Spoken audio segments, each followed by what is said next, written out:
White Iverson. We have been balling since we are young. We are here for the first ever episode of New Music Friday. And it just so happens that Post Malone's new album just dropped. So we are here to talk about it.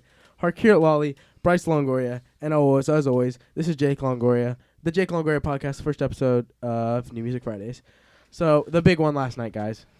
That's what I'm going to start preface. The one thing I love about living on the West Coast is that all the music drops East Coast time. So we get it at 9 o'clock, and everyone else gets it at 12. They have to get it at 12. And when I was over there last week, I was like, oh, my God, I actually have to stay up till 12 to listen to music, which is, that's whatever. But not the worst thing in the world. But when Post Malone drops an hour-long album, it's a little bit of a problem. So let's get into it. Beer Bogs and Bentleys. Initial reactions, Harkirat. One of my, I wouldn't say issues, but I struggled with it initially. I listened to the entire album through and through, and I really had a hard time differentiating a lot of the songs. It kind of just, a lot of it jumbled together. A couple of the features stood out to me with YG and G-Eazy's song, and a couple of songs that he changed it up a little bit, but a lot of them felt similar to me. Okay, so if there's Bryce, what are your thoughts? I mean, it was okay. See, because Harkirat's complaint is what a lot of people say about a lot of new rappers' music that comes out. It all sounds the same. That was one of the complaints people had about Culture too. Was every song sounds the same. Do you think that's becoming a problem in music? No. In general? In the sense of like, because most artists have different sounds that like set them apart from each other. Therefore, it doesn't like the content as a whole doesn't get saturated, but one specific artist's songs can sound obviously very saturated just in terms of their sound, since they themselves don't really diversify. So in a way, it's a problem, but in the grand scheme of things, I don't see it as being that big of a deal. Yeah, I think one of my issues with it was the fact that I sat down and listened to the hour-long album in its entirety versus like adding one or two songs to a playlist and listening to it kind of spread out and cut up with some other music. And I feel like it might have been better that way. So is he going to have another Congratulations? I mean, that song went, 7 times platinum? 8 times platinum? Yeah. Yes. I mean, the lineup's pretty insane, but this one is, is there Congratulations that's, you see on this one? Last one was him and Quavo. It's a duo. Yeah. This time people are saying, what's his best? They're saying his best song is I can't say the name on air, but they Post Malone, YG, G-Eazy. There you go, that song. No, I could see it, but at the same time, I feel like with music, it's like it's very hard to replicate success like that. Yes. For sure. Like, just look at like pretty much any musician. Like, I feel like Lil Pump was never able to recreate Gucci Gang. He probably never will. But Esket just. Well, we'll talk about that later. But Esket just charted first week. It's charted number 20. It's charted, but I feel like you don't make the same cultural impact with that your Gucci music. Gang did. Okay, And same exactly. I feel like Congratulations. Like, I felt like that was everywhere for a little bit. Okay, but not anymore. and we'll talk about that after we finish this one part. So okay, we'll continue. Is there another Congratulations, Bryce? No, I don't think so. It's hard to recreate just those special tracks. If you look at, like, for instance, like Lil Uzi with EXO Tour Life, he's probably never going to recreate anything near that successful of a song. Same thing with, like, Migos, Culture 2. They didn't have anything near the success of Bad and Bougie. Once you reach that point, I think that's what Congratulations is for Post Malone right now.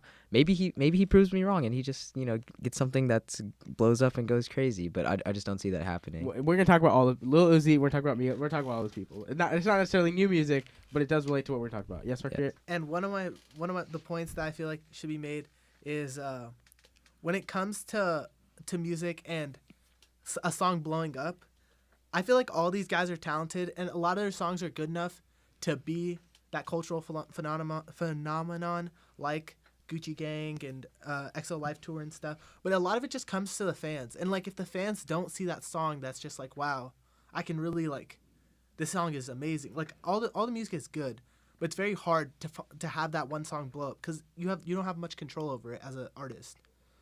Okay, I understand that. And so we're gonna talk about Congratulations. Then we'll move on to we'll go back to Post Malone again. How much of Congratulations was Quavo, and how much was it Post Malone? Because people were saying that actually it was true. Every song Quavo was hopping on was with his hooks doing insane. Mhm. So did Quavo carry that? Did he carry that song? Well, technically, he wasn't on the hook in that song, was he? He wasn't. No. Yeah.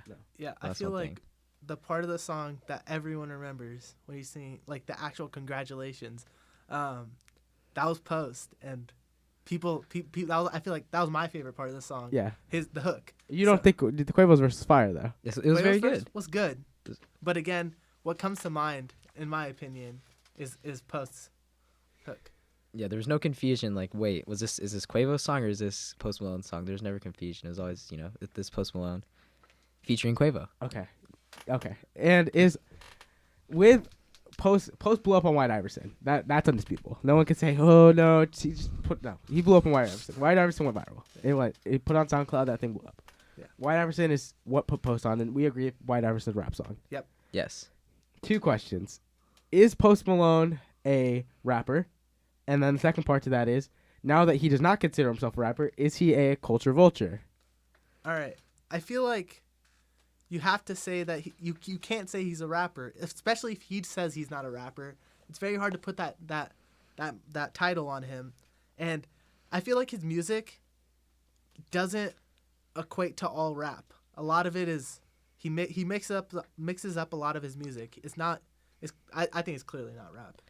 Yeah, I don't think so. Especially where it's going towards. If you look at White Iverson, just compared to any of his recent songs, they don't sound similar at all.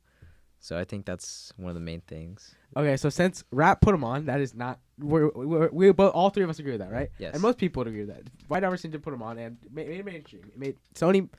I'm not saying Stoney did not have success, but without White Iverson, no one knows who Post Malone is. Mm. Is he a culture vulture? Taken from the rap from rap, getting his name out there, his success, comes out a couple more rap songs, drops Stoney. It's a pop album. It's a melodic pop album. And then he drops Beer Bogs and Bentleys. Now, so is he a culture vulture? I don't know about now because like you look at first off like the main gripe with him and White Iverson was the whole cornrows thing, and how he like seemed like he was trying to look like a black guy. Mm-hmm. But now you see him, he seems just like an old rocker type guy or something like that. Yeah. Like just long hair, mustache, stuff like that. I feel like it comes down to I don't want to say he's a culture vulture because of the connotation that comes with that and the negativity. I understand. But I feel like he did use rap to kind of spring his career. So yeah. You guys do not say no to the culture vulture. Yes to you guys. We go to like a culture leech. Yeah, that's a great term for it actually. Sure. He definitely did leech off of Rap. the rap culture. Okay, so we're in some agreement. Yeah. Going back to the culture, Migos have been saying forever they set the culture. And when they came out with, I want to say it was before the release of Culture 2, they kept saying, no one has ever been disrespected as much as us for how many hits we've had. And they wanted to prove that on Culture 2, that they should be treated as the best rappers in the game. And the most Bryce is laughing. Why what are you laughing about, Bryce? Because Drake like went off. Drake literally just made like 3 songs. All charted number. Yeah. I believe they all charted number 1. Yeah, God's Plan, Look Alive and Now, What Nice for What. He just made 3 songs, and he's back to being the guy. So I get what they're saying. Again, what it comes down to is the Migos, they make good music. Question is Drake rap? Yes. Yes, he's absolutely. a rapper. Okay, absolutely. Yes. Got that out of the way. All right. Yeah, the Migos, they're good. They have some music that's fun to dance to, fun to sing along to, but I don't know if that's necessarily talent. I wouldn't know if I would call that talent because I don't know if they have the.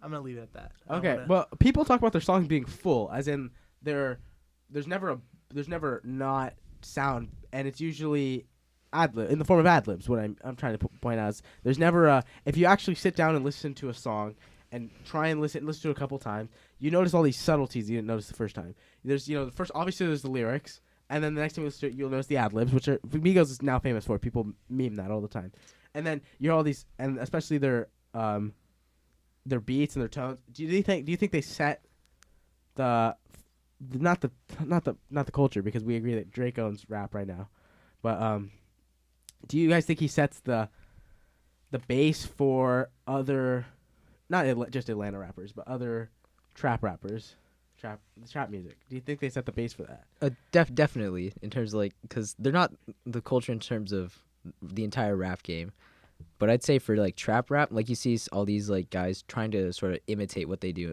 with ad libs, and when you look at it, the Migos, they were first to do it, and also still the best. Absolutely. In my opinion, I genuinely enjoy their ad libs a lot. Is it unfair that there's 3 of them? No, I don't think so. No, who's the best Migo? Best? It depends. At least for me, it does. What do you mean depends? For instance, because there are 2 types of Quavo that I like. Obviously, the melodic chorus, which is nice, but also if you look back at their older stuff, Quavo's verses, where he goes hard. People are saying that their number 1 hits killed Quavo, because that's what put them on, was all their ones where he did the hooks and he's singing. All these Quavo hooks are blowing up, and then so now Quavo's no longer a rapper, but he's getting back to it. Yeah, I think so. But I think that's a problem with culture too. Specifically, is there's too much of just Quavo on the hook, so that in itself gets repetitive. Yeah. So best Migos though. Oh, yeah. I need to answer that question. I'll just say Offset. I just enjoy Offset the most. Okay. I'm gonna go with Quavo. And okay, Go so with the personal opinion take off, but I think, yeah, we'll talk about the Migos. There's Migos a whole nother episode. They get their own episode. Mm-hmm. But yeah. So is Beer Bongs and Bentley, is it rap album of the summer? Yes or no? No. And we agree it's not rap. I mean, but album, album of the summer. No. No. Okay. I don't think so. Yeah.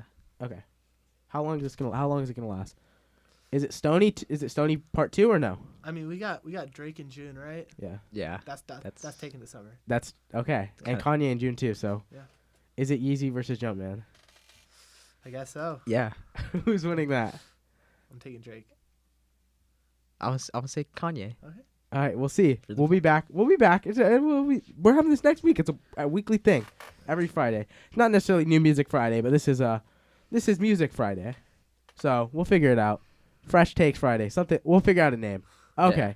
This has been the first episode of the Jake Longoria Music Podcast. Name soon to be determined. Thank you, Harcurate. Thank you, Bryce. Thank you, everyone, for listening. If you have a comment that you want to drop down below, ask us to listen to some music, what music we should review, anything to do with music, leave a comment below. You don't need an account to comment. Just your name, email, leave it.